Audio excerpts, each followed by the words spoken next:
Estamos de volta com mais um encontro do curso de Linux e hoje no segundo encontro, um encontro dos mais importantes e que não vai ser nem um pouco curto, a gente vai falar sobre as distribuições Linux, o principal sobre as distribuições, além do contexto teórico, prático, muitas curiosidades e tudo que eu tenho de experiência sobre distros Linux até aqui, o que não é pouca coisa. Então o encontro de hoje ele vai ser bem longo, com muita informação.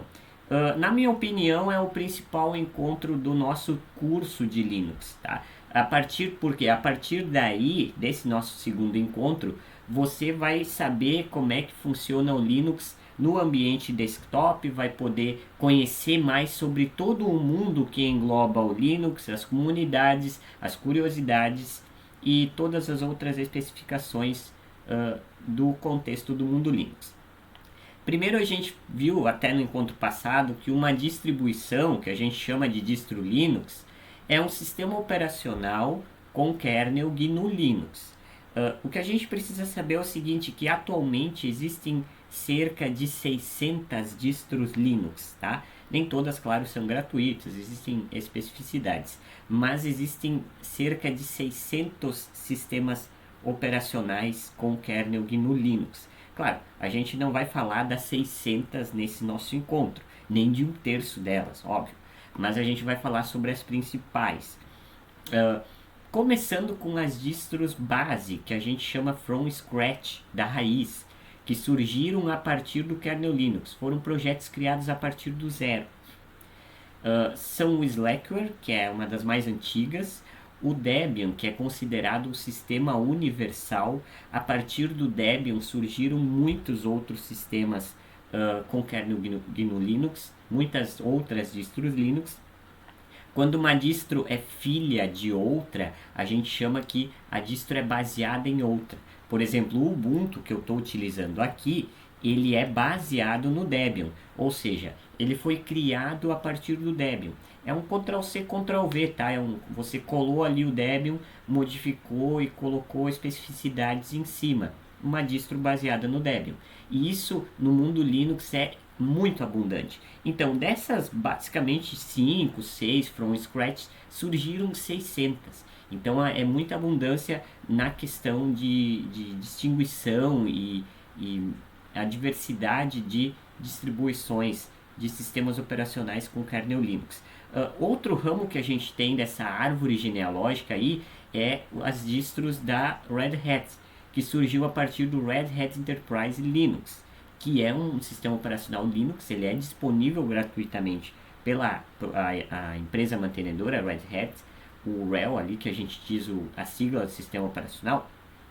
Ele é gratuito para estudantes e para desenvolvedores, tá? Mas para empresas existe aí um suporte que você tem que pagar aí mensalmente.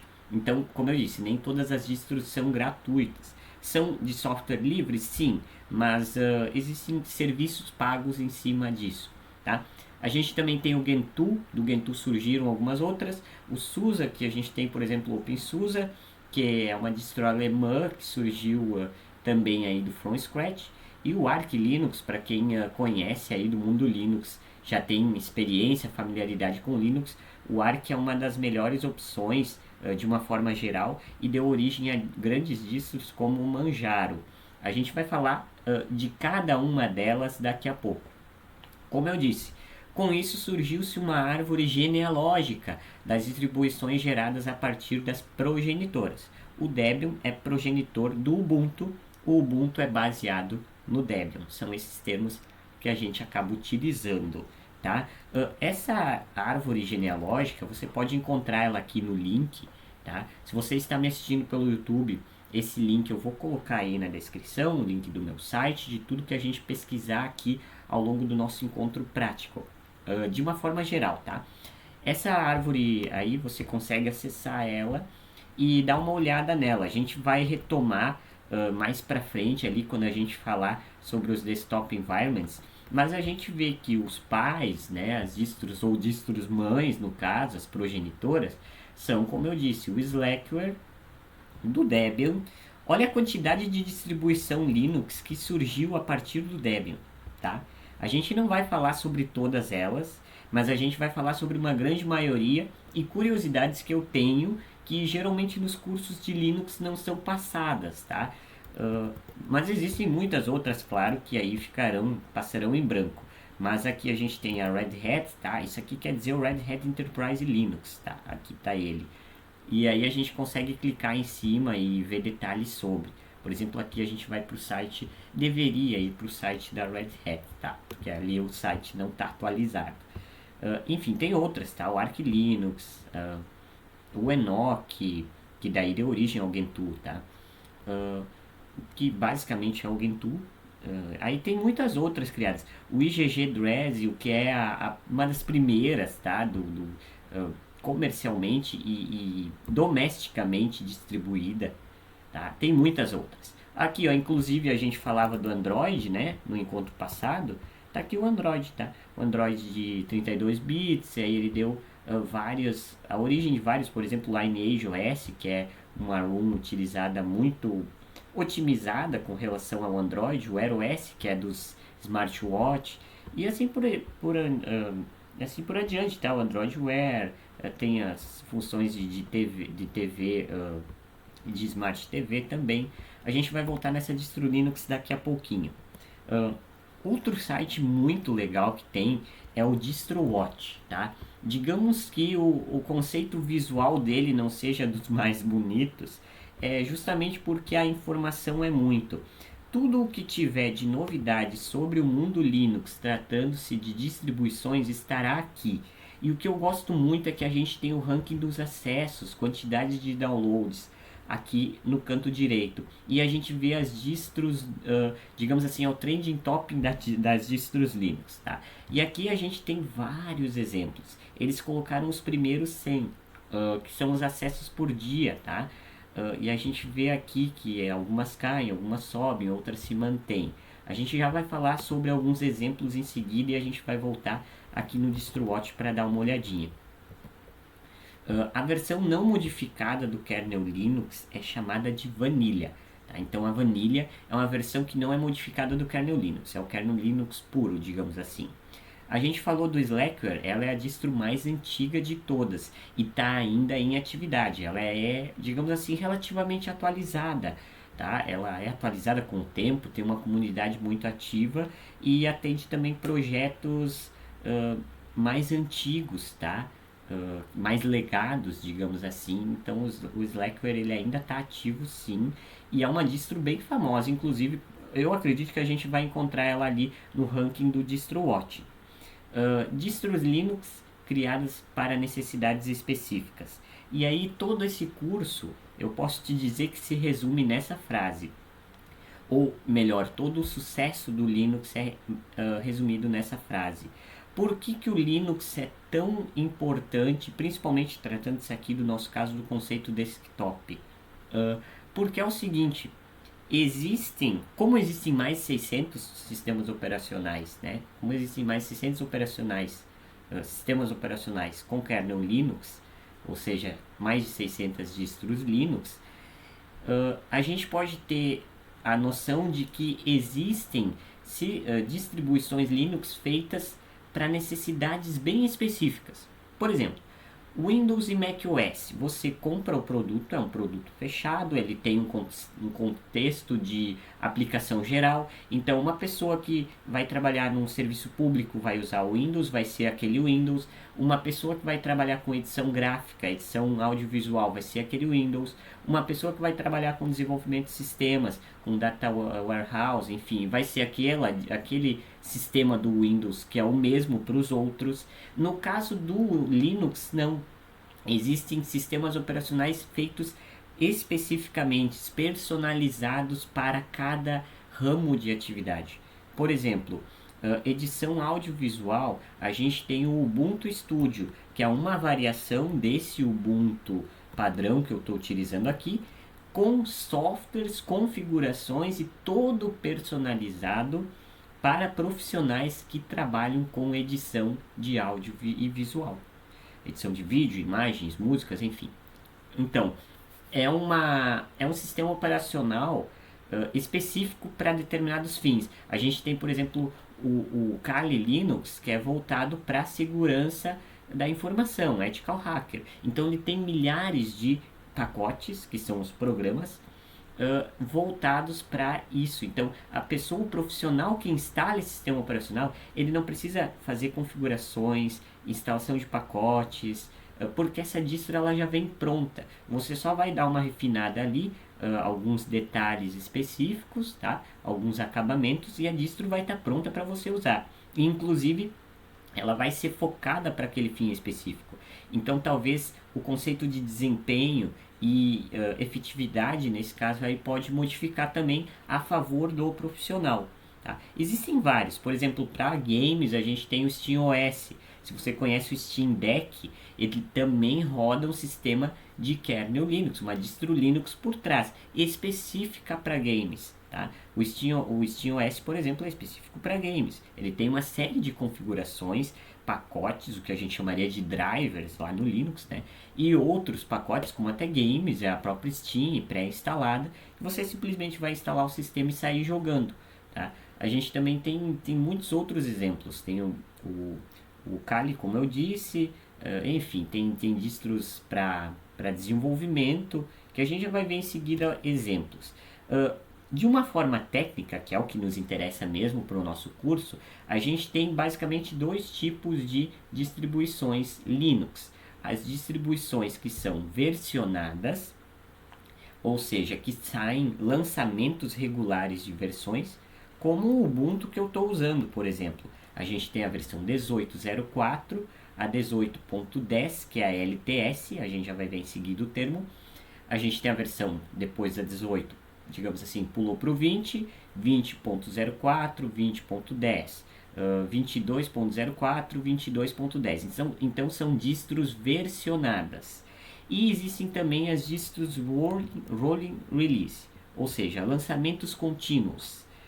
São distros que são lançadas com atualizações contínuas. Não existe uma versão 1.0, 1.1, 1.2, 2.0. Tá? É lançamento de atualizações contínuas, vai atualizando constantemente. Então o que você baixar ali provavelmente é o que está mais atualizado, se não é só você atualizar ali, que ele vai instalando independentemente as partes ali e vai mantendo sua distro atualizada. Com relação às distros versionadas, e não só falando de distribuições, tá, Linux, como de muitas coisas, tá? Muitos objetos do mundo Linux, a gente tem o termo LTS, a gente até falou no encontro passado, tá? Eu acabei não explicando porque eu deixei justamente para o encontro de hoje. O termo LTS ele vai ser amplamente usado no mundo Linux, porque remete a Long Term Support, ou seja, suporte de longo prazo. São distribuições ou são objetos, podem ser programas, distribuições, configurações, que são lançadas atualizações menos frequentes. É o último a atualizar, ou seja, tem pacotes um pouquinho mais antigos, mas que são mais estáveis. Guarda muito bem essa palavra, porque a palavra estabilidade é uma das principais, é um dos principais conceitos do mundo Linux. Aqui vale muito estabilidade, ou seja, não é o mais novo, também não é o mais obsoleto, mais antigo, tá basicamente no meio termo, tá indo para o mais antigo, tá? Por quê?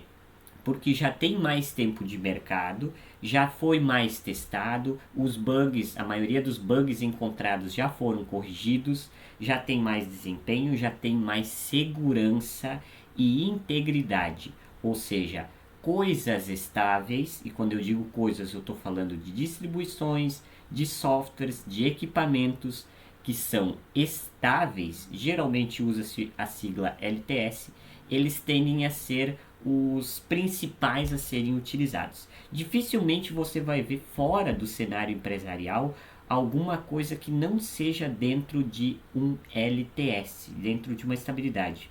Você não vai instalar o mais novo de todos porque você não sabe quais são as brechas de segurança, se aquilo ali realmente tem integridade, funciona 100% do tempo. Você precisa ter confiabilidade. Então a estabilidade está dentro aí do conceito de confiabilidade.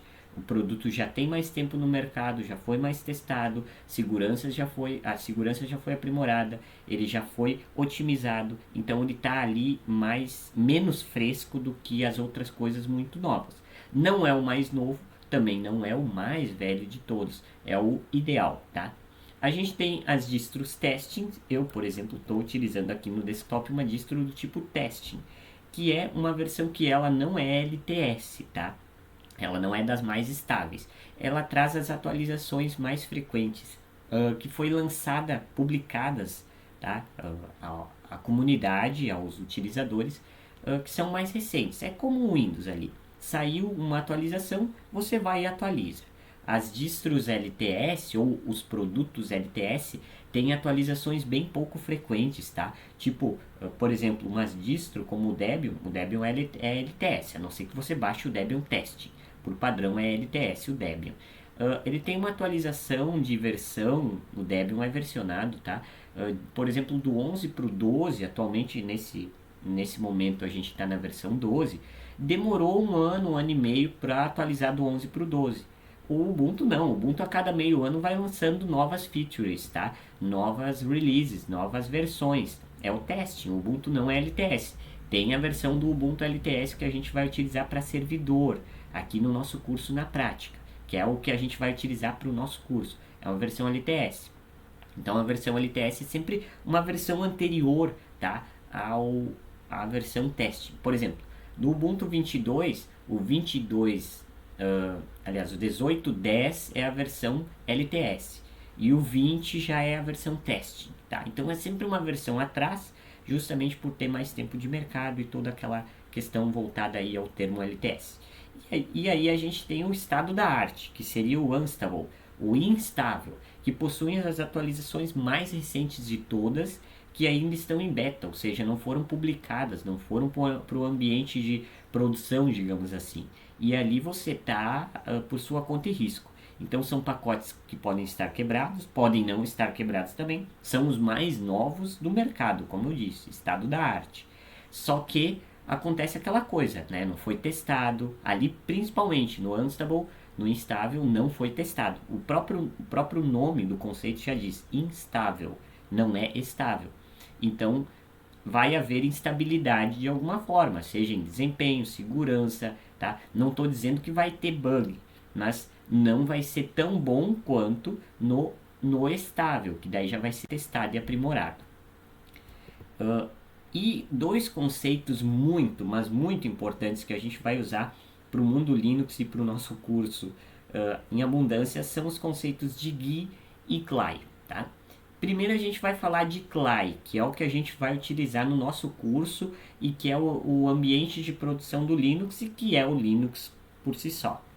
Toda distribuição Linux ela é CLI, Command Line Interface. CLI é basicamente isso aqui, a ausência de linha de comando.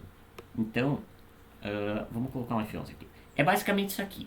A gente não tem janela, a gente não tem nada. A gente tem linha de comando. A gente não tem integração com o mouse, tá? Nesse meu caso aqui, óbvio que vai ter, a gente está no ambiente GUI, de interface gráfica, com janelas gráficas. Mas no ambiente CLI não, é só linha de comando. É o que a gente vai usar no curso, tá?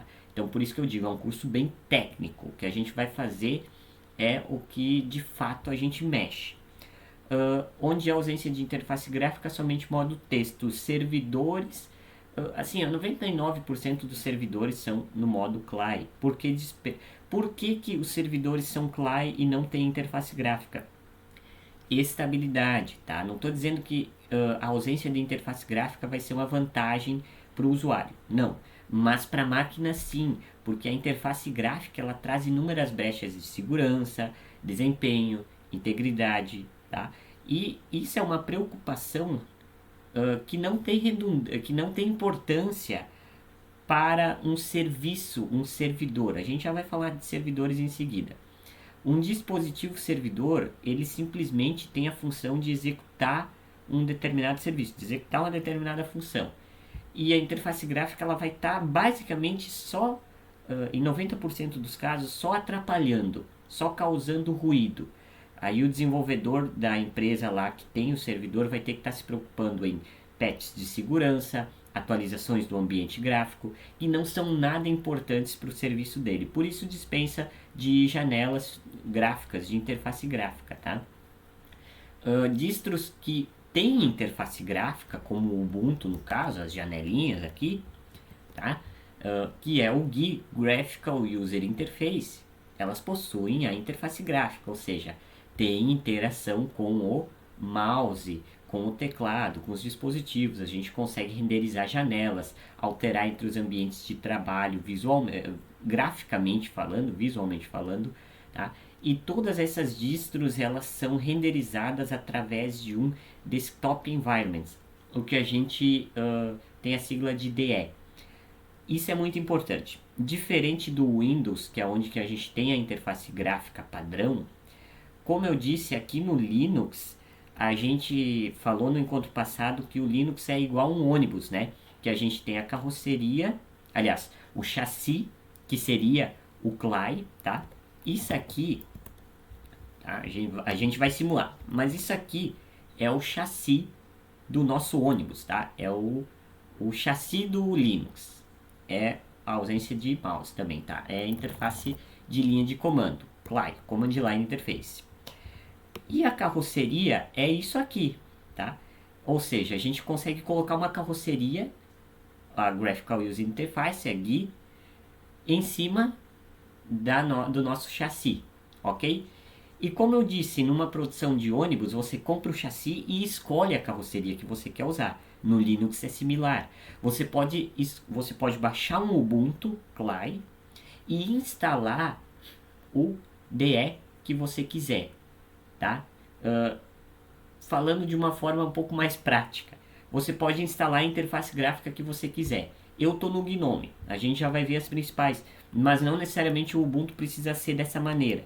Existem versões do Ubuntu, que são ramos do Ubuntu, distros criadas a partir do Ubuntu, que executam outro tipo de interface gráfica. A gente já vai ver em seguida.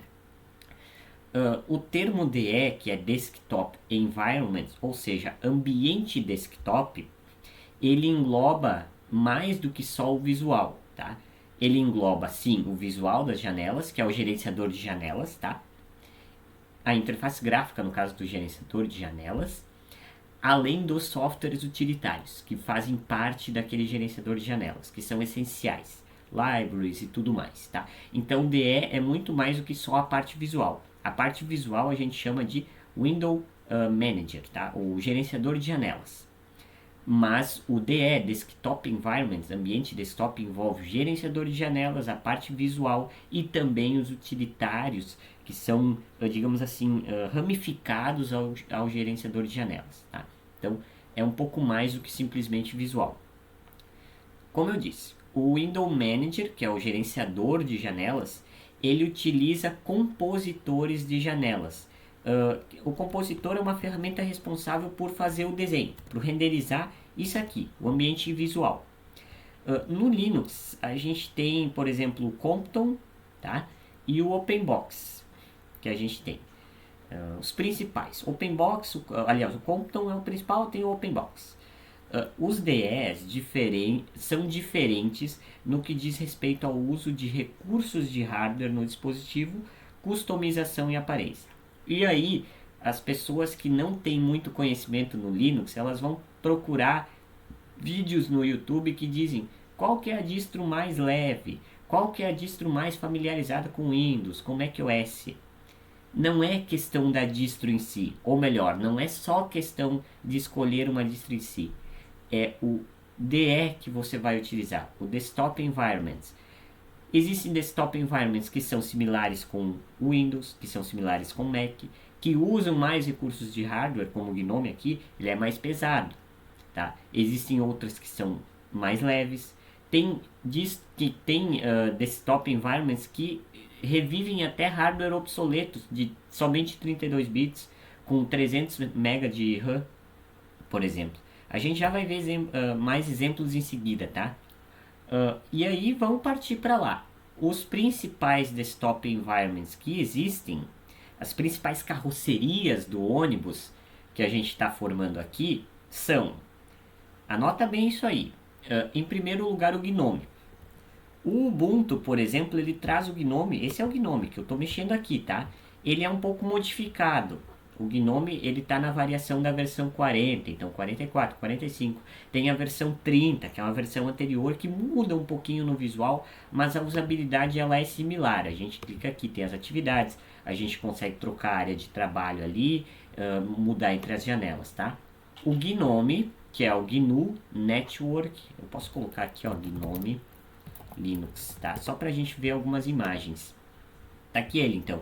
Essa aqui é uma versão da parte da versão 30, tá? A variação 30 e essa é a variação 40. Então, existem algumas especificidades entre uma e outra. Esse é o Gnome puro, tá? Nos dois casos. O Ubuntu modifica bastante o Gnome, eles são personalizáveis.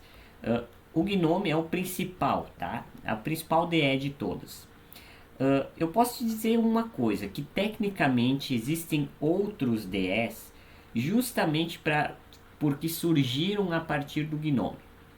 O Gnome está em 80% das distros que você baixar, está presente. Aí, para alternativizar, tá? Para criar desktop environments mais leves, enfim, para determinadas necessidades, surgiram muitos outros, que a gente vai ver já em seguida. Existem muitos outros, a gente vai ver os principais. O Gnome, começando aqui, é o GNU Network Object Model Environments. Ela é o principal DE Linux, é a principal carroceria dos Linux. Ele usa o Widget Toolkit GTK. GTK quer dizer GIMP Toolkit, tá? Ou GTK Plus, que tem algumas funçõezinhas a mais. O Widget Toolkit é responsável por criar aí os ícones e todos os pormenores, tá? Servidor gráfico, porque a gente viu no encontro passado que a estrutura do Linux possui um servidor gráfico que renderiza as coisas, né? A gente tem o Shorg, eu estou rodando o Shorg, mas existe o mais novo que é o Wayland, tá? Então a gente tem o Shorg e a gente tem o Wayland, tá? Como eu disse no encontro passado, por experiência própria, ainda no momento que eu estou gravando esse vídeo, que a gente já tem o Wayland há um bom tempo, mas os softwares eles ainda não estão 100% adaptados ao Wayland. Então, se tiver algum bug, como para o OBS, enfim, ou até para alguma questão da distro, dá para trocar e entrar, por exemplo, o Gnome com Shorg. Ele tem a opção. Ou Gnome padrão, ou Gnome com Wayland. Tá? O Gnome com Wayland geralmente é o padrão. Ou, por exemplo, no Ubuntu tem utilizar o Ubuntu com o Gnome, que daí é o padrão do Shorg. Aí ele diz diferente lá na outra opção. Utilizar o Ubuntu com o Wayland, tá? E aí vai depender quando a gente faz o login, tá? O login do Gnome. E aí a gente pode também colocar na parte de quiosque, ou seja, sabe quando você entra no banco que você pega a senha lá num dispositivo touchscreen? É um Linux no modo quiosque. Então a gente está utilizando não ele em modo desktop, como aqui no nosso caso. A gente vai utilizar num modo quiosque. Eu posso até colocar aqui para você dar uma olhadinha. Linux modo quiosque, tá? Que é basicamente isso aqui, tá? Você vai usar ele aqui no aparelhinho, vai fazer a senha e tal.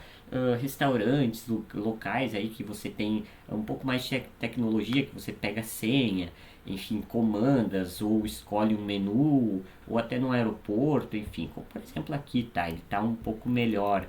Aí tem maquininhas, até estacionamentos, enfim, as aplicações são inúmeras, tá? Esse é o Linux no modo quiosque, que a gente consegue, é uma variação do Debian aqui, por exemplo, que a gente está utilizando. Você pode vir ali, trocar e botar no modo desktop, tá? É o Linux em suas variações. Continuando com o Gnome. Qual que é a característica que define o Gnome? Ele tem mais funcionalidades, tá? Por exemplo aqui, ó, volume, brilho, deixa eu achar aqui, ó, o brilho, intensidade do brilho do teclado, sabe? Ele acaba mostrando detalhes mais específicos, tá? Ele tem mais funcionalidades. Legal, mas não são só flores, tá? Por ele ter mais funcionalidades, ser visualmente mais... Ele tem uma responsividade, por exemplo, a minha tela é touchscreen, então você consegue mexer aqui, eu estou mexendo, por exemplo, com o dedo, e ele funciona, ele tem ícones tudo mais específico, tá? Não só os ícones, estou falando das funcionalidades como um todo, mais voltadas para uma questão universal visualmente falando, tá?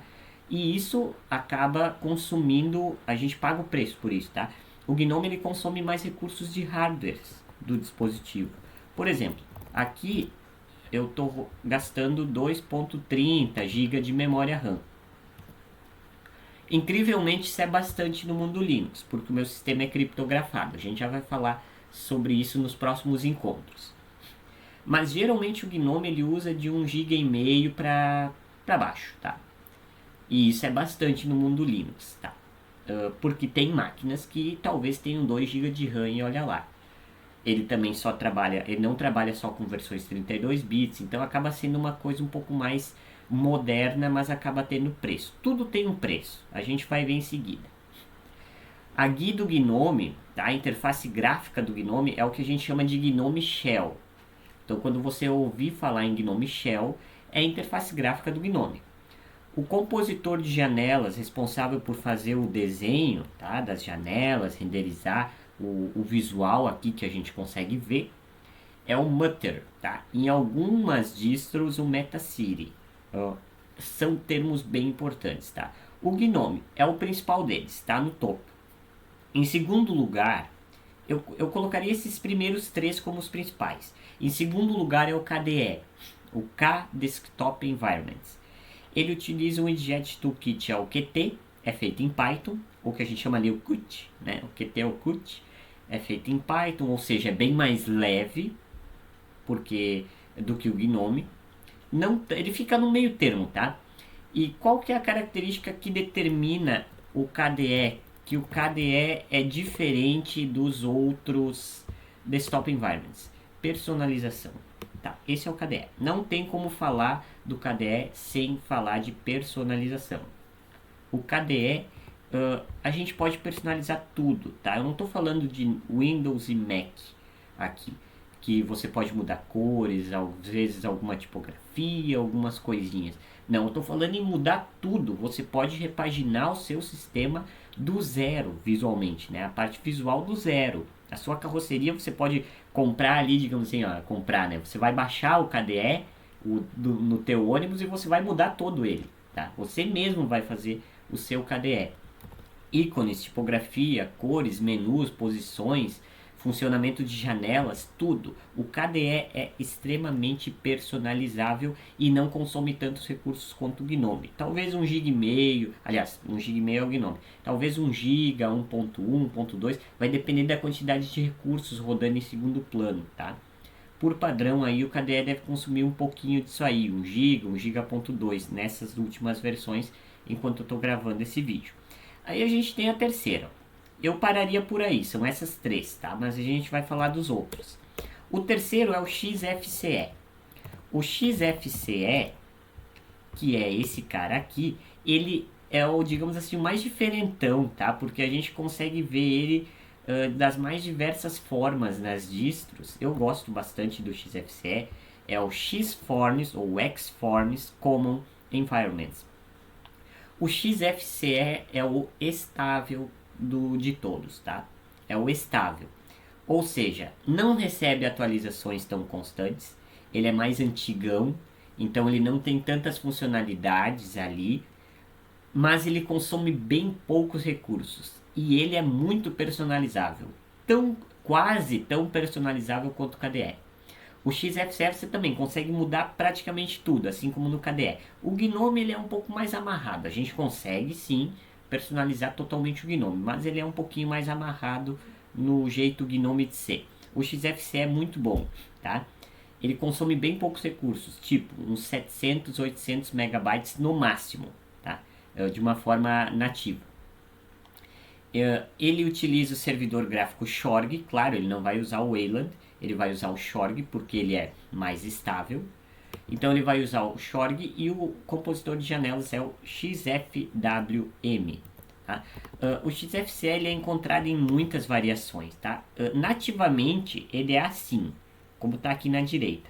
Mas eu gosto bastante porque aqui o Kali, por exemplo, que é aquela distro voltada para ethical hacker, segurança da informação, olha a diferença do XFCE no Kali Linux, tá? Então é a mesma coisa, o XFCE que eu mostrei antes e o que eu estou mostrando agora, só que ele é extremamente personalizável. E no caso do XFCE, oficialmente cada distribuição aí faz a sua personalização mais profunda e acaba dando a sua cara para o XFCE. Eu pararia, como eu disse, nessas três, mas existem outras muito importantes e existem muitas outras além dessas. A gente agora vai para o mate, que remete à erva mate. É o Mate Advanced Traditional Environment. O mate ele é muito similar ao XFCE, tá? Ele é encontrado em muitas distros. Aqui a gente está no Linux Mint, por exemplo, mas tem outras variações, tá? Vou colocar aqui Mate IDE. E aí, isso aqui, ó. Basicamente o Mate ele é nativamente assim. Ele também tem um menu aqui no meio, como o do macOS, uma doca, né? E aí você consegue colocar, por exemplo, vários menus. Isso no KDE, no XFCE, no Mate, entre outras, tá? Só no Gnome que é um pouquinho mais amarrado. Aqui, por exemplo, no Ubuntu, eles fizeram, ó, isso aqui. Eles colocaram essa doca no meio. Isso não é padrão do Gnome, tá? Nem na versão 40. Versão 40 a gente aperta a tecla Super e aí sim aparece essa doca ali. Nativamente não aparece nesse formato. Isso é específico do Ubuntu, como eu disse, personalização. Pode-se fazer você mesmo ou oficialmente a distribuição criar a personalização. O Mate ele também é extremamente leve e customizável, ele é um pouquinho mais estável e ele usa o compositor Metacírio, mesmo que algumas distros que usam o Gnome. A gente também tem o LXDE. O LXDE é muito leve, tá? O LXDE ele deve rodar mais ou menos com uns 200, 300 megabytes de memória. É o Lightweight X11, X11 quer dizer Xorg, tá? Geralmente a gente caracteriza o Xorg por X11. Desktop Environments. Ele tem a característica de consumir pouquíssimo recursos de hardware, tá? Então o computador, e ele funciona também em plataformas somente 62, de arquitetura somente 32 bits. Ele utiliza o Widget Toolkit GTK, do mesmo do Gnome, e o OpenBox como o compositor de janelas. Ele é muito leve, tá? Inclusive a gente tem o Lubuntu, que é uma versão do Ubuntu que tinha o LXDE, tá? Que atualizou para o LXQT. O LXQT é o LXDE utilizando o Qt, o mesmo Qt que o KDE usa, ou seja, feito em Python. Então tem muito encontro com o KDE ali. O LXQT é basicamente dessa forma, só que diferente do KDE, o LXQT ele usa o LXDE mais o Qt. Então o LXDE é extremamente leve com o Qt desenvolvido com Python. Eu vou te dizer ali que ele roda com 700 MB de memória, tá? Distros como o Lubuntu atualizaram do LXDE para o LXQT, que é basicamente uma atualização, um upgrade do LXDE. Caracteriza-se por consumir com pouquíssimos recursos, tá? A gente vai também para o Cinnamon, ou Cinnamon, tá? O Cinnamon, ele é encontrado principalmente no Linux Mint, mas a gente consegue para o Debian, para qualquer outra distro. Como eu disse, é a carroceria em cima do ônibus. Funciona em qualquer um, tá? A gente só precisa saber instalar isso por fora ou algumas oficialmente também disponibilizam. Aqui, por exemplo, o Cinnamon ele é muito similar ao Windows, tá? O objetivo dele é ser extremamente similar ao Windows, ou seja, a porta de entrada para usuários que estão vindo do Linux, que estão vindo do Windows, que vão migrar para o Linux. O Cinnamon é uma das principais DEs aí que vão ajudar, porque é como se fosse o Windows 7, o Windows 10, que você aperta a tecla Super, sobe o menu das aplicações, tem as categorias, as coisas são divididas, né, as funcionalidades da distro são divididas em janelas, é muito similar ao Windows. E o Cinnamon, diferente do Windows, tá? Ele consome muito poucos recursos. Então, tipo assim, com 1 GB de memória RAM, você vai conseguir rodar com o Cinnamon. Tem também o Fluxbox, tá? O Fluxbox, que é esse cara aqui. Ele é um pouco mais estável e ele também é um pouco mais amarrado. Ele caracteriza-se por consumir pouquíssimos recursos de hardware, também para 32 bits, computadores mais com tecnologia, arquitetura mais obsoleta. Tá? O Fluxbox a gente já vai falar mais dele em seguida. O Deepin DE é encontrado numa distro chamada Deepin OS, e aí ele é muito caracterizado por ser muito similar ao macOS ou ao Windows 11. Tá? Então ele é, além de ser visualmente muito bonito, tá? É basicamente esse cara aqui que a gente está vendo. O Deepin DE, diferente do sistema operacional Deepin, Deepin quer dizer Deepin DE de Desktop Environments. Ele é usado no Deepin OS, que é uma distribuição Linux Deepin. Ele caracteriza-se, como eu disse, por ser muito parecido com o macOS, por ter essa doca centralizada, ou você pode personalizar para ele ser muito similar ao Windows 11. Tá? Eles são muito similares, além de ser muito bonito também. A gente tem o Pantheon. O Pantheon, sim, é muito similar ao macOS. Aí você pode dar uma olhadinha, o Elementary OS também. Ó, ele tem essa doca centralizada embaixo, tá? Esse aqui é o Elementary OS, se eu não me engano. Aqui, ó. Aí a gente já vai falar dele. Ele é muito similar ao macOS, então seria uma porta de entrada para usuários de macOS. Aí não é qual distro é específica para usuários de macOS. É distros que tem o DE Pantheon, Deepin, tá? Aí pode ser qualquer uma, pode ser até um Debian com um Pantheon. Ele vai ser a porta de entrada para um usuário de macOS. O Unity, aí a gente vai falar sobre muita... Aqui eu não falei do Pantheon, tá? Ele é baseado no GNOME, ou seja, ele é feito a partir do GNOME e utiliza o GTK, o mesmo do GNOME, o Widget Toolkit. Também consome o Deepin e o Pantheon, ele consomem recursos moderadamente, um pouco mais que o KDE. O Unity, ele é alternativo ao GNOME, tá? O Unity, ele teve origem no Ubuntu. Aí você vai me dizer, pô, Matheus, mas você está falando que o Ubuntu usa GNOME. Sim, o Ubuntu começou com o Unity, tá? Que eles caracterizam-se pela essa barra de tarefas aqui, de atividades, tá? No canto esquerdo, enfim, tem algumas funcionalidades em cima. Ele é leve, tá? E o Ubuntu utilizou o Unity até as versões 16 e alguma coisa. Ele também utiliza o Widget Toolkit GTK, ele é baseado no GNOME, alternativo a ele. Mas o Ubuntu da versão 18 para cima tirou o Deepin, tá, como DE nativo e colocou o GNOME, porque é mais universal, o GNOME é o mais usado e tudo mais. Mais moderno, tem mais futuro. Só que, como eu disse, é um preço a se pagar, ele é mais pesado. O Ubuntu não trabalha, a Canonical, que é a empresa mantenedora do Ubuntu, não trabalha tão bem em cima do GNOME. Tem uma personalização, mas na prática você vai ver que muitos bugs estão sendo encontrados, os usuários não estão muito felizes com essa troca e com o Ubuntu como um projeto, de um projeto como um todo.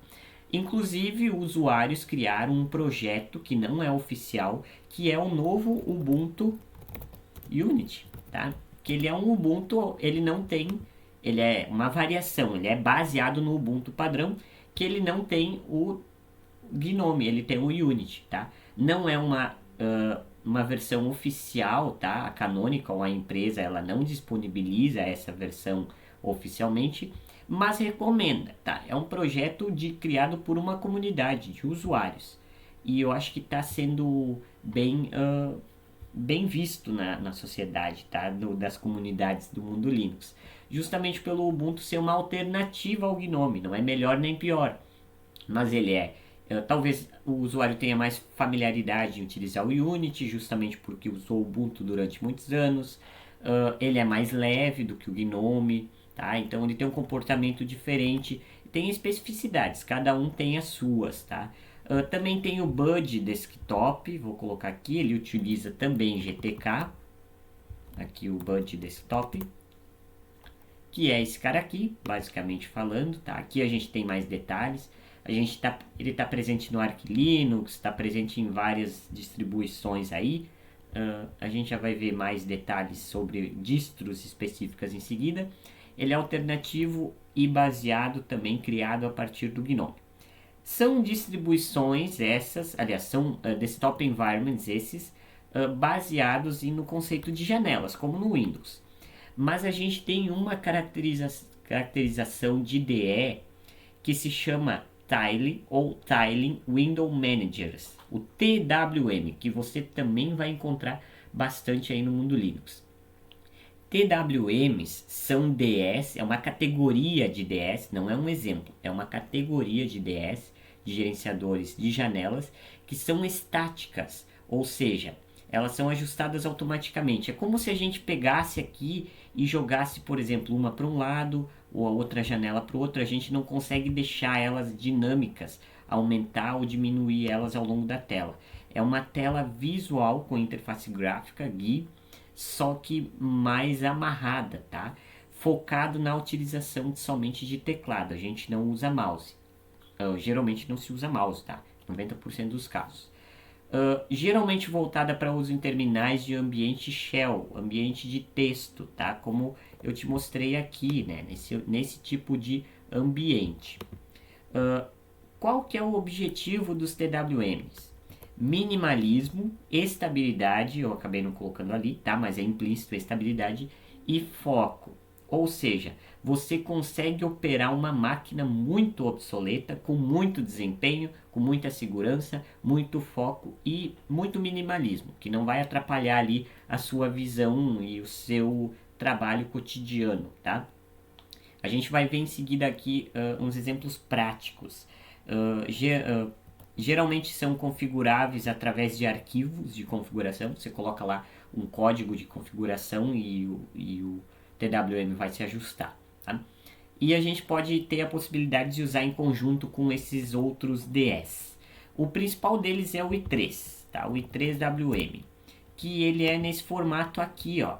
Tá? É isso que eu estou querendo te dizer. Janelas estáticas, modo texto. Aí tem interface gráfica, sim. Lá atrás a gente tem um wallpaper e tudo mais, tem interface gráfica. Mas digamos assim, é um meio termo entre o GUI e o CLI, tá? É GUI, mas não é totalmente GUI porque não tem talvez uma integração com o mouse, ou não necessariamente precisa da integração com o mouse. Aqui a gente usa mouse, por exemplo. Tá? Mas o i3 é o principal deles, digamos que é o GNOME do TWM. A gente também tem a alternativa a ele que é o S-Way, o Sway, que a gente chama, Sway Linux, tá? Porque senão a gente vai entrar em outros produtos, que a gente consegue aí operar, claro, com o Wayland, então ele é mais moderno, ele não é que nem o i3, que talvez opera com Shorg, ou enfim, a gente pode modificar. Tem o Window Maker, tá? O Window Maker ele também é um pouco mais visual, aqui está ele. A gente também consegue operar com Epson WM, mas esses Window Maker e Epson, eles são mais, digamos assim, menos populares, tá? Os principais são o i3 e para quem é um pouco mais entusiasta, o Sway. E eu não poderia deixar de colocar aqui, e vou ainda colocar em ênfase, entre muitos outros. A gente falou bastante aqui dos DS, mas existem muitos outros tipos de DS, tá? Qual que é a situação em que a gente usa a carroceria aí no nosso ônibus? Em muitas situações, em muitas mesmo, tá? Eu vou te mostrar um exemplo prático. A gente pode optar por qual visual, por qual DE a gente quer utilizar por padrão nativamente na nossa distro, tá? O Debian, por exemplo, tá? Quando a gente baixa o Debian, a gente está lá instalando ele, diferente do Windows, né? É um next, next, e daí termina ali. O Debian vai chegar numa parte em que ele vai te dizer assim: o que você quer usar de interface gráfica? Ou melhor, você quer usar interface gráfica ou somente modo texto, modo CLI? Você vai colocar assim: eu quero usar GUI, Graphical User Interface. Beleza, ele vai te dizer então o seguinte: qual dessas você quer utilizar? O padrão, que é o GNOME, tá? Ou você desmarca e diz assim: eu quero KDE, ou eu quero XFCE, ou eu quero Cinnamon, ou eu quero Mate. Tem vários, tá? Por exemplo, o Manjaro Linux, ele é uma distribuição baseada no Arch Linux. Ele foi criado a partir do Arch Linux. Quando a gente vem aqui na página de downloads, seleciono a arquitetura e aí você pode ver que tem o Plasma, que é KDE. Você pode baixar a versão com XFCE, você pode ver aqui e também a versão do Gnome. Tem também versões da comunidade, que é o Bud, Cinnamon, tem o i3, que é um TWM, o Sway também, que é utilizando o TWM com o Wayland, tem o Mate, que esse não é TWM, e tem Docker, que é outra situação. Principalmente, né, oficialmente a gente tem então XFCE, que é o padrão, bem modificado do que o original. O KDE também é bem modificado do que o KDE original. E o Gnome é um pouquinho mais modificado que o Gnome original. Aqui existem traços que a gente pode ver, como a Doca embaixo está dizendo que é um Gnome na versão da relação de versões na versão 40, tá? Digamos assim, então a gente já vê ali alguns traços de que é o Gnome 40 que está sendo usado por padrão ali quando a gente opta por usar Gnome no Manjaro. Pode-se instalar outro que não esteja ali também. É só a gente procurar na internet. Claro que não vai ser uma instalação oficial, mas sim há a possibilidade. É por isso que Linux é tão, digamos assim, maleável. Além disso, a gente pode instalar um tipo de GUI com um DE não pertencente à mesma. Como assim? A gente pode utilizar, por exemplo, o Gnome Shell em um XFCE, tá? Não necessariamente eu vou baixar o XFCE com os utilitários do XFCE. Tá? A gente pode baixar a interface gráfica do XFCE e utilizar com uma do KDE, né? Que seria o mesmo do Gnome ali, a variação, enfim. Tá? Inclusive, a gente pode baixar mais de uma carroceria para o mesmo ônibus. Por exemplo, o login para o usuário X, ele vai logar num ambiente Gnome, dessa mesma distro, um Ubuntu, por exemplo. O usuário X vai logar com o Gnome. Se eu for com o usuário Y, eu vou com o XFCE. Se eu for com o usuário C, vai com o KDE. Então a gente pode instalar mais de um DE na mesma distro. Aí vai, claro, não usar no mesmo usuário, na mesma sessão ali e tudo mais. Mas a gente pode fazer a possibilidade. E aí vem os videozinhos da internet, aí os do YouTube. Qual que é a melhor distribuição Linux para tá?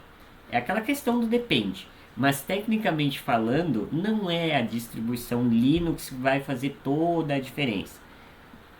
Influencia? Sim, influencia. Mas o principal conceito técnico que difere uma distro de outra é o Desktop Environments, o DE. Ou seja, se você procurar vídeos no YouTube com DS, aliás, com distros melhores para hardware fraco, melhores para Windows, melhores para usuários de macOS, provavelmente eles vão te dizer informações que tecnicamente são essas. Distros com desktop environments, seja o XFCE, LXQT, a versão do LXDE, né, que é a versão mais antiguinha do LXQT, do LX, o Mate, o Fluxbox são ideais para hardware obsoleto. Eu gosto muito do XFCE e do Mate, porque eles são mais atualizados, tá? Eles são estáveis, mas, enfim, essas ali são excelentes opções. Eu coloquei as melhores, tá? Se você quer uma distro que consome poucos recursos de memória, processamento, que funciona e que revive PCs antigos, que é o que muitos vídeos do YouTube dizem, provavelmente pode ir de olho fechado, que essas distros ou elas terão XFCE, ou elas terão LXQT, tá? Porque provavelmente a pessoa vai dizer, usa Zorin OS. Zorin OS por padrão usa XFCE. Usa o Ubuntu, versões antigas LXDE, versões modernas LXQT. Usa o Ubuntu Mate, o próprio nome já diz usa o Mate. Usa o MX Linux, usa Fluxbox, usa XFCE, tá? Usa o Mate. Vou utilizar, por exemplo, enfim, tem várias, tá? Várias distros. Usa o Linux Mint o XFCE, tá? Então, usa o Debian XFCE. Por quê? Não é porque o Debian XFCE consome menos recursos, é porque o XFCE consome poucos recursos, tá?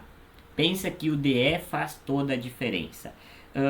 Para usuários com maior similaridade ao Windows, ou seja, distros que são bem parecidas com Windows, provavelmente eles vão te dizer, usa o Manjaro com KDE, usa o KDE, né, o KDE é a distro oficial do KDE, o KDE Plasma, o KDE Neon. Usa o Linux Mint. Tá, por quê? Porque o Linux Mint ou tem XFCE, ou tem Cinnamon, ou tem Mate. O Mate também é um pouquinho parecido, tá? O Ubuntu com ou aliás, o Mint com o DE Mate não é tão similar ao Windows assim.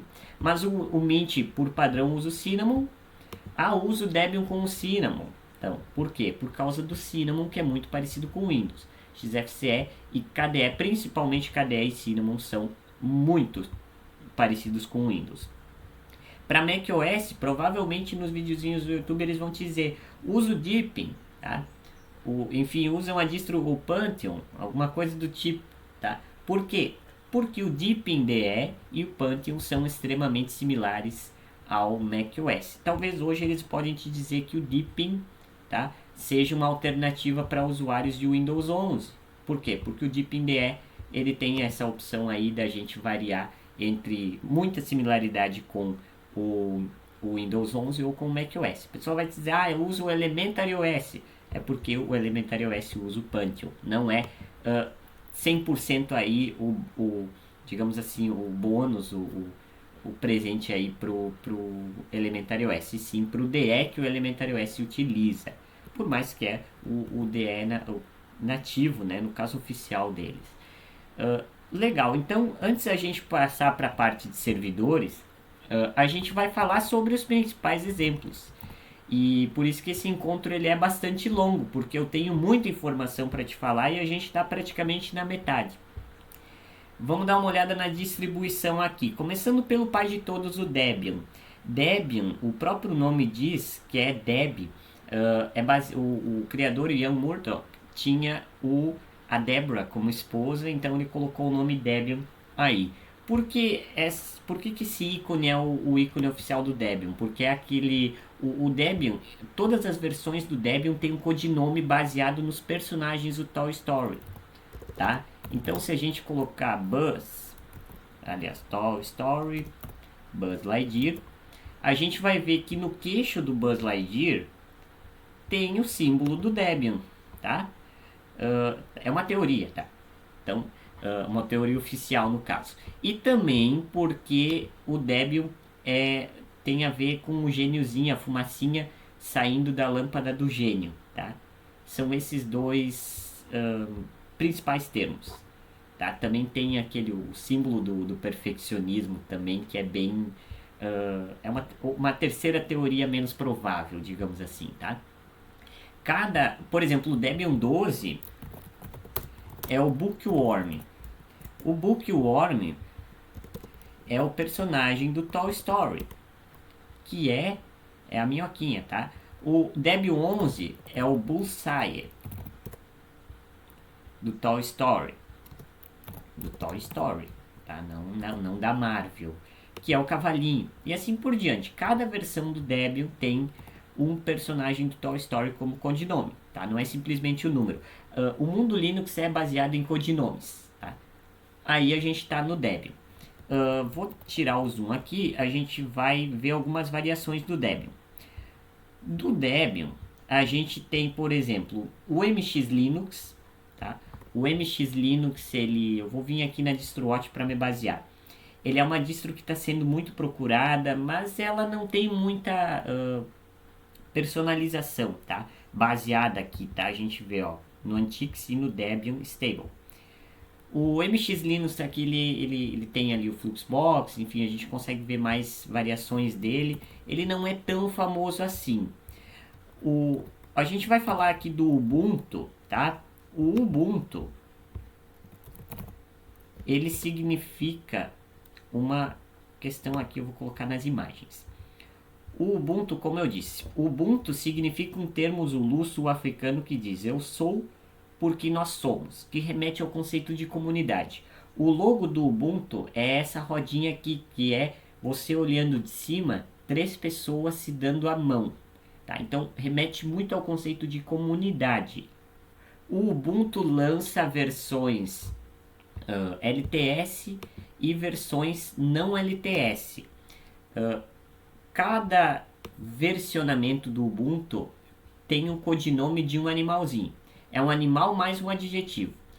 Gorilla Grove, por exemplo, era o Ubuntu 22, se eu não me engano, 20, na verdade.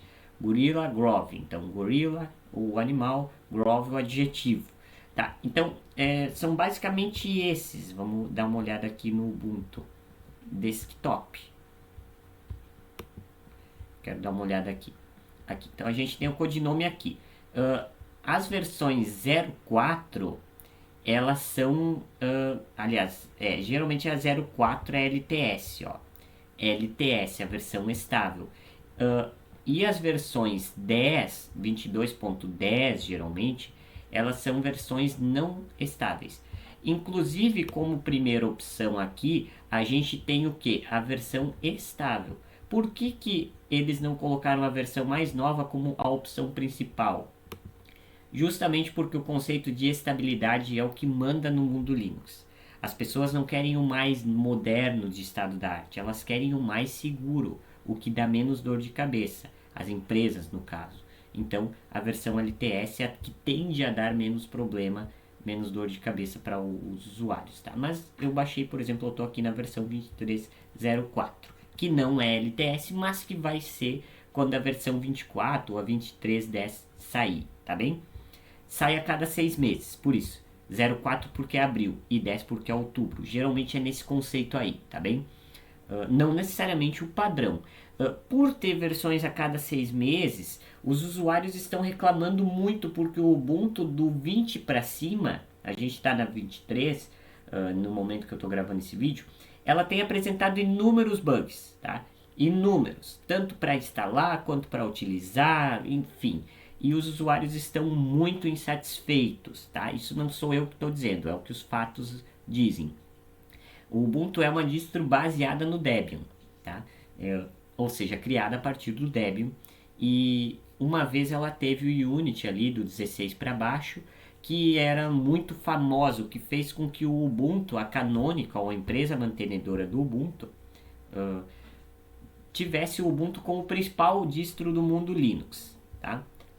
O proprietário da Canonical foi pro sul da África. O proprietário da Canonical, antes da Canonical existir, antes do Ubuntu existir.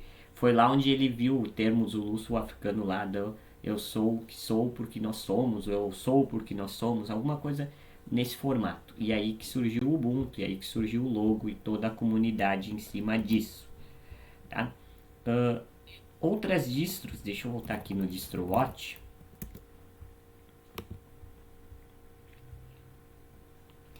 A gente tem o Endeavor OS, Debian, o Manjaro, o Ubuntu, o Fedora, o Pop OS, que também é baseado no Ubuntu, tá? O Pop OS ele é muito interessante porque ele é uma distro que está sendo alternativa ao Ubuntu, que traz um GNOME modificado, que é muito bom também, e que, enfim, é uma alternativa bem importante. Tem o Pop OS, o OpenSUSE, enfim, o Zorin OS, que é aquela distro que usa o XFCE, que ela é bem moderna e tem aqui é similar ao Windows, é similar também ao Mac na versão, ela tem uma versão premium, tá, que é paga, mas a versão free aqui tem o Zorin OS Lite, que usa só o XFCE com um mínimo de funcionalidades possíveis, que ele é justamente focado em hardware obsoleto. Então aqui tem inclusive a imagem oficial deles para comprovar isso, tá? O Zorin OS também é uma excelente opção de distro Linux. Enfim, tem vários, tá? Tem várias distros Linux. Só do Ubuntu, eu vou anotar aqui, só do Ubuntu a gente tem uma variação bem interessante, que a gente começa no Ubuntu, a gente tem o Kubuntu, o Xubuntu, o Lubuntu, tá? Tem várias.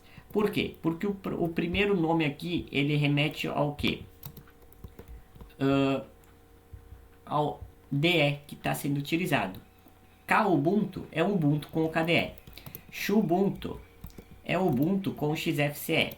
Lubuntu é um Ubuntu com, antigamente, LXDE, agora LXQT. E assim vai. Ubuntu Mate, tá? Que daí usa o Mate. Ubuntu Unity, que usa o Unity. o Ubuntu padrão que usa o GNOME. Então são todas alternativas que você acaba aderindo, tá bem? Só do Ubuntu, que são variadas no Ubuntu. A gente também tem uma que não pode faltar, que é as duas principais distros Linux para usuários iniciantes. Linux Mint e Ubuntu. O Linux Mint ele tem dois projetos.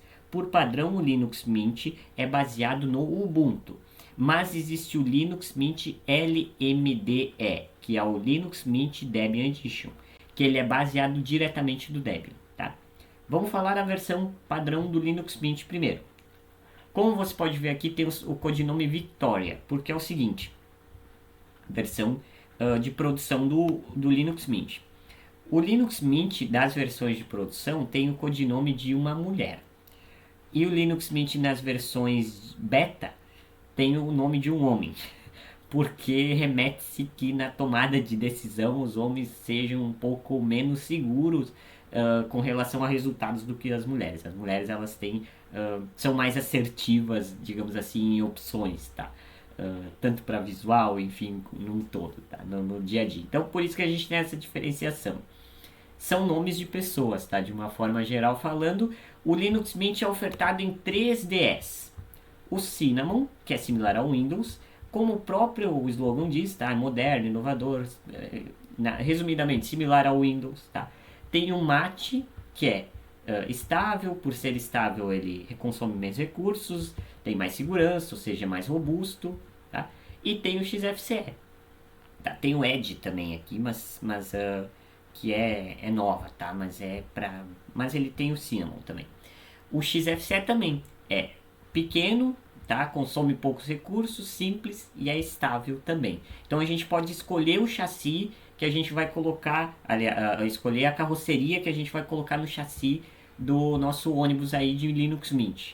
E o LMDE, que é baseado no Debian, ele é um pouquinho mais estável, ele não recebe tanta atualização, tá? Ele é uma alternativa ao Ubuntu. Então a gente já tem o Debian Edition. Ele vem só com o Cinnamon e ele tem bem menos atualizações, mas ele é bom porque ele é baseado no Debian, tá? Ele também tem o nome de uma mulher, assim, segue o padrão do Linux Mint. Queria ver se tem mais algumas outras, tá? A gente tem o KDE Neon, que é a distro oficial do KDE. Vamos falando aqui. Então a gente tem a base do Red Hat Enterprise Linux. Do Red Hat Enterprise Linux, que é um sistema operacional que usa o GNOME. Está na versão 9, ele está no GNOME 40. A versão 8 usa o GNOME na variação 30, então tem diferenças. Ele é pago por questões de suporte, tu pode baixar ele numa versão free, mas do Red Hat Enterprise Linux saiu o CentOS, tá? Que é uma versão free, totalmente livre e gratuita, e Enterprise do Red Hat Enterprise Linux. Mas também do Red Hat Enterprise Linux surgiu o Fedora, que é a versão gratuita, a versão para uso doméstico. Aliás, né, o chapéu, claro, que é baseado no chapéu Fedora da Red Hat, tá? Por isso o nome Fedora, que é basicamente o Red Hat Enterprise Linux na versão não estável, tá? O Red Hat Enterprise Linux é basicamente a versão LTS do Fedora. Não que o Fedora não tenha outras versões, porque a gente consegue baixar o Fedora Server, que é o LTS para servidores, tá? Mas o Red Hat Enterprise Linux ele é mais voltado para a questão enterprise, comercial, digamos assim, do Fedora. O Fedora é a versão free e que traz mais novidades e que é menos estável, portanto. É uma alternativa ao Ubuntu, tratando-se da Red Hat. Eu vou te dizer que dos últimos tempos vem dando, digamos assim, de uma forma bem geral falando, tá? Bem geral mesmo. Ele vem dando um show no Ubuntu nas suas releases. Saíram vários, tá? A gente tem o Oracle Linux, que é uma versão aqui, o Oracle Enterprise, enfim, tem muitos outros. A gente vai falar aqui de uma outra variação, que é o Arch Linux. O Arch Linux é um sistema lapidado de Linux, que ele é um pouco mais manual e os usuários avançados, eles adoram porque é um Linux totalmente personalizável, tá? Ele é muito bom no que ele faz. Do Arch Linux saiu por o Arch Linux ser um Linux mais difícil de instalar, existe o Manjaro Linux, tá? Como a gente pesquisou ali no site, tá? É uma opção do Arch Linux, é baseado no Arch Linux, tem outras, tá? Que a gente até viu aqui no Endeavor OS, por exemplo, é também uma alternativa ao Manjaro. O Endeavor também é baseado no Arch Linux, tá? A gente falou então do Manjaro e Endeavor, tá? Eles estão em primeiros, inclusive com o Debian, porque saiu a versão 12 recentemente, e o Linux Mint e o MX também, porque são mais por curiosidade. O Fedora, que é baseado no Red Hat, aliás, que é a versão de lançamento, digamos assim, da comunidade do Red Hat, o Pop! OS. O OpenSUSE, que é da SUSE, tá? É a empresa alemã, OpenSUSE. Ele também tem as suas particularidades, a gente vai falar ao longo do curso. A gente pode escolher, tá, qual IDE que a gente vai utilizar. Por padrão é o GNOME, aqui está na variação 40. Zorin OS, o Linux Lite, que é baseado no Debian. O Linux Lite tem como o principal conceito, ele é assim, né? Ele é baseado no Debian e no Ubuntu LTS, tá? Ele usa o XFCE e ele tem, por ter XFCE, ele é light, ele é leve, tá? Tem o Garuda Linux, que também é baseado ali no outro, no KDE Neon, o Antix, o Elementary OS, que é aquele parecido com a Apple, que usa o Panther, o Mageia, que é um pouco mais antigo, o Nobara, o Vanilla, como eu te disse, que é a versão não modificada do kernel, ali também tem o Vanilla Linux, o Puppy Linux, que daí quando a gente fala de distros leves, tá? Esse aqui é uma exceção de todas, porque ele é baseado no... Enfim, ele é independente, ele foi criado a partir do Scratch. O Puppy Linux, ele geralmente ele funciona só no modo live, tá? Ele é uma distro para levar num pendrive, plugar no computador, usar e depois tirar e levar para onde quiser, dentro de um pendrive. Não é para instalar localmente num dispositivo. Tem a opção? Tem, mas não é necessariamente o foco dele. Ele roda com mais ou menos aí uns 300 megabytes no máximo, tá? Então qualquer dispositivo que funcione, ele vai funcionar. O Puppy Linux é incrível, o mascote dele é o Puppy, que é um cachorrinho ali. Ele até dá uma latidinha quando você liga ali e está pronto para usar o Puppy Linux. A gente tem aqui o Kali Linux, como eu disse, ele é ofertado no XFCE por padrão. Também tem as variações com GNOME e KDE. Ele é um antigo Parrot OS, tá? Ele é focado ele é daquelas distros Linux criados para uma necessidade específica. Aqui no caso, Ethical Hacker ou segurança da informação. Então toda a configuração e programas, pacotes neles são voltados para isso. Outros aqui que tem o Alma Linux, o Alpine Linux, que é um Linux voltado também para segurança, não para segurança de informação, mas justamente para a gente usar ele, porque é um Linux seguro. Ele geralmente é modo texto, tá? Aqui ele até vem com um XFCE modificado, aliás, está bem nativo o XFCE dele, mas a gente geralmente usa ele no modo CLI e ele é um Linux bem leve e bem seguro. É o foco do Alpine. Quando a gente usa em projetos, geralmente o Alpine Linux ele é um alvo para a gente usar, porque é rápido de baixar, de configurar e tudo mais. O FreeBSD, que é uma versão aí que vai usar, tem até variação aí para Windows e Mac, tá? Tem o Tuxedo, enfim, tem o Tails OS, que é um Linux voltado para privacidade. Ele usa GNOME por padrão e ele funciona no pendrive, ele é no modo live. O Tails OS é incrível porque ele é feito para ativistas sociais, as pessoas que não querem ser identificadas. Tails OS, tá? Até o recurso de copiar e colar é criptografado, que dirá tráfego de dados, tá? Tails quer dizer cauda, justamente porque ele não deixa, digamos assim, migalhas de cauda, tá? A gente não consegue rastrear ele. E existe uma versão, uma variação também de Linux, que é o CubesOS, que é um Linux, inclusive até o que recomendado pelo Edward Snowden, que é um Linux diferente de todos, que cada programa que você executa no Tails OS é uma máquina virtual, é um dispositivo diferente. Então é como se você fizesse em cada programa, cada janela, um computador diferente, tá? E ainda com os conceitos do Tails, que é criptografia, toda a questão de privacidade possível. Não existe sistema operacional mais seguro e privativo do que o Tails OS, do que o Cubes OS. Não, em hipótese alguma, tá? São esses dois. O Kubuntu, tá? Que é o Ubuntu com KDE. O Lubuntu tem o Slackware aqui, a distro mais antiga de todas. O PureOS, o Parrot OS antigo, que é a Linux. O ArcCraft, o CentOS, que é a versão free, que é usada nos servidores. É a versão gratuita, livre do Red Hat Enterprise Linux. Xubuntu, que é o Ubuntu com XFCE. Tem o Gentoo. O Gentoo é uma vaca até, o mascote dele também tem, né, a cerâmicazinha, tá, voadora, que é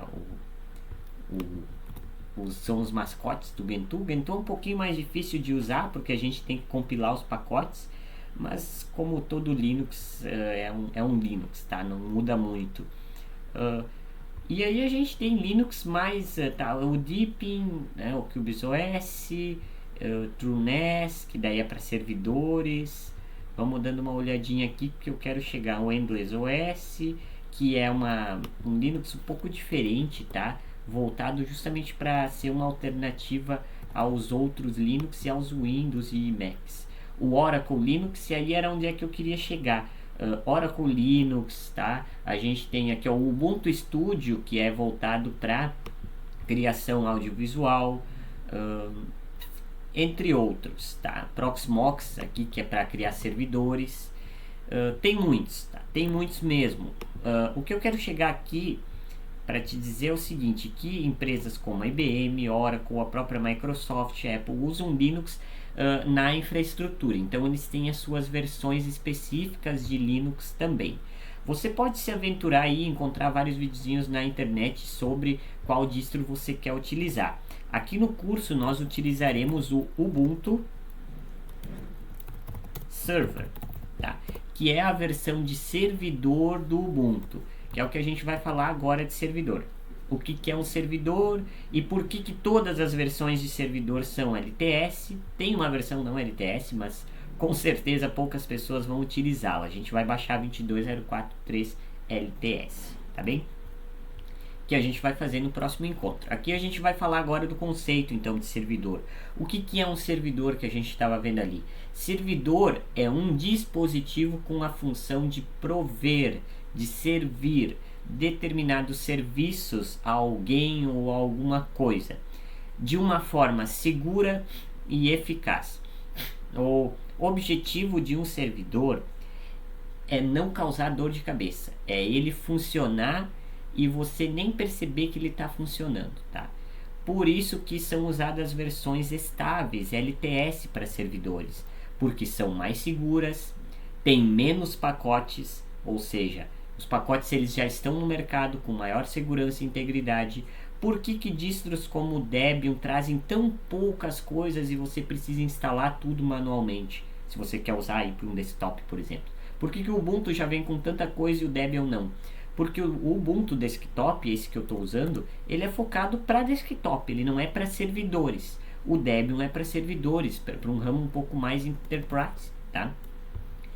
E aí é que está a cartada, tá? Porque é o seguinte, quanto menos coisa você tiver, melhor, tá? A chance de segurança, menor a chance de alguém invadir e achar brechas de segurança. Menos chance de ocorrerem bugs, erros. Melhor o desempenho. Por isso que distros estáveis, LTS, tendem a ter menos pacotes, tá bem? É isso que é um servidor. O servidor ele não precisa ter uma interface gráfica bonita, os pacotes mais novos, tá? De uma forma geral falando. Ele precisa simplesmente fazer aquele serviço ao qual ele foi designado. Geralmente os servidores eles são classificados nesses formatos, tá? Nessas categorias. Servidor web é um dispositivo que provê resposta, a response a uma determinada request, requisição de um dispositivo cliente, no via protocolo HTTP, tá? Que é o Hypertext Transfer Protocol. Quando a gente acessa um site, nós somos os clientes que estamos acessando um determinado serviço. Vai ser o servidor web que vai me prover uma resposta com aquilo que eu quero, que eu estou pesquisando na internet através do protocolo HTTP. Entre os principais softwares para a gestão desses servidores, a gente tem o Apache, o Nginx, tá? Geralmente Apache, Nginx, Node.js. Tem o Lite HTTP também, mas geralmente é o Apache e Nginx. Tem o Node.js também por baixo dos panos. E o Lite HTTP que eu coloquei. Servidores de banco de dados, que são dispositivos que têm a função de gerenciar e armazenar um banco de dados, tá? Diferente do armazenamento de dados. Eu estou falando de banco de dados, database. Entre os principais softwares de gestão de banco de dados tem-se, então é uma máquina que tu vai ter ou um Oracle DB, ou um MySQL, ou um SQL Server, MariaDB, por exemplo, banco de dados NoSQL, tá? Um MongoDB, um PostgreSQL dos relacionais, dos estruturados, e aí você vai ter uma máquina que vai armazenar esse software, tá? Ou esses softwares, que vai ser para isso mesmo, tá? O de armazenamento de dados é diferente do de database, o de banco de dados. O de armazenamento de dados ele tem a função de file system, de armazenar dados, sejam eles quais forem e em que formatos forem. Tá? Ele é utilizado em dispositivos corporativos ou até domésticos para comunicação e armazenamento de dados. A gente tem comunicação, deixa eu pegar um arquivo de texto aqui, entre Linux, deixa eu só pegar aqui, abrir uma nova aba. Comunicação entre Linux, que a gente tem o seguinte, de Linux para Linux, a gente tem uma comunicação, a gente tem de Windows para Linux, tá? Ou vice-versa, tá? Ou o inverso. E a gente tem de macOS para Linux. Eu posso colocar nesse formato, né? macOS para Linux, ou o inverso, que são as comunicações de arquivos. Por exemplo, eu quero passar um arquivo de um servidor Windows para um Linux, ou de um Linux para o Linux, ou de um Windows para o Windows, tá? Coloquei ali alguns exemplos.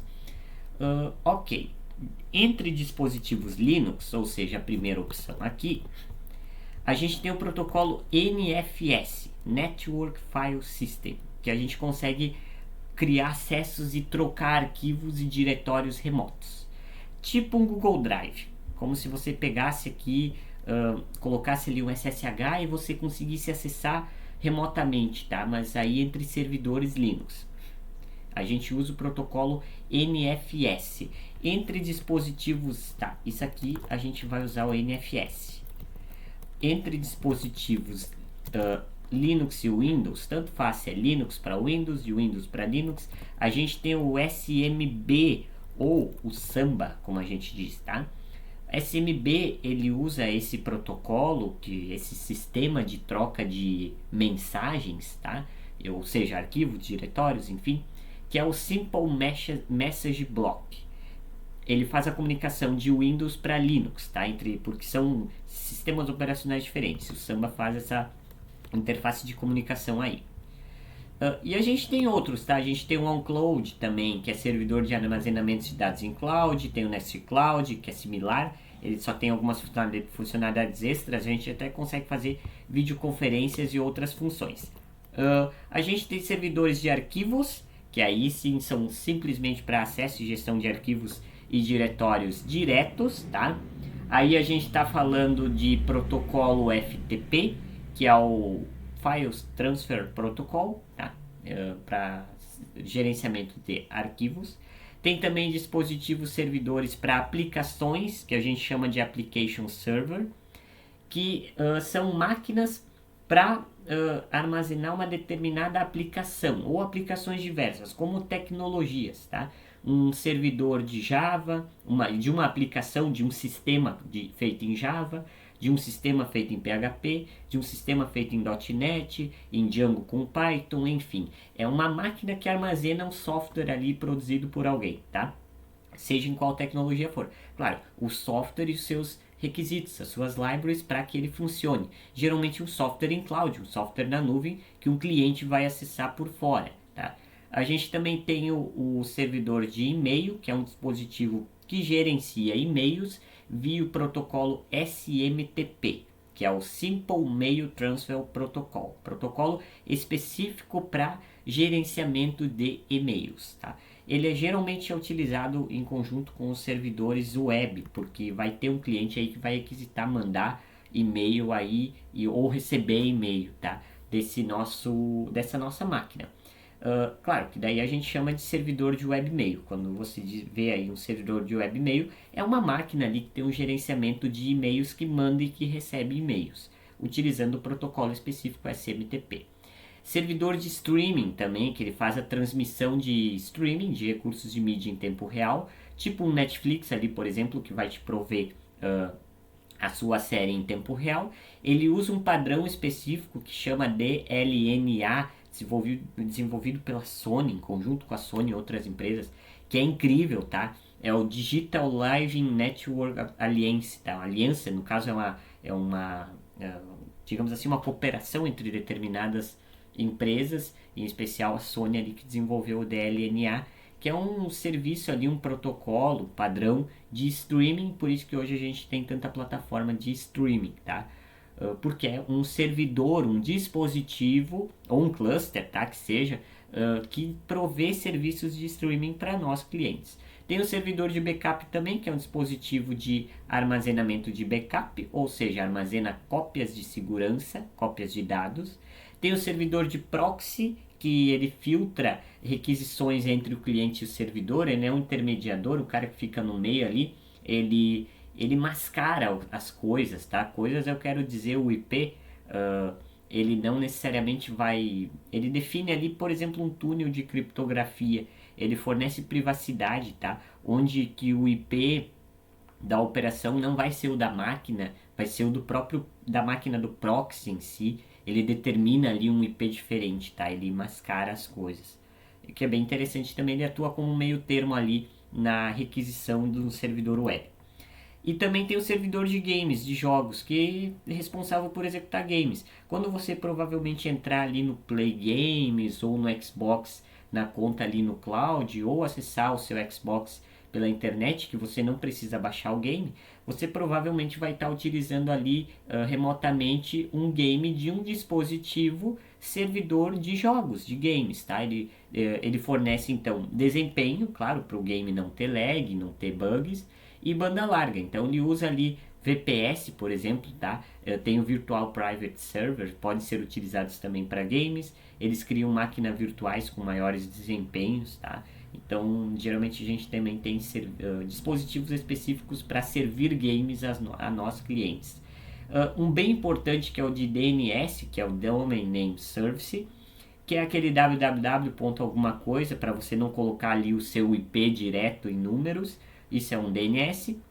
Um servidor de DNS é uma máquina que pega lá o IP de um determinado serviço e transforma nesse texto aí, tipo ubsocial.github.io, tá bom? É isso aí que é um DNS.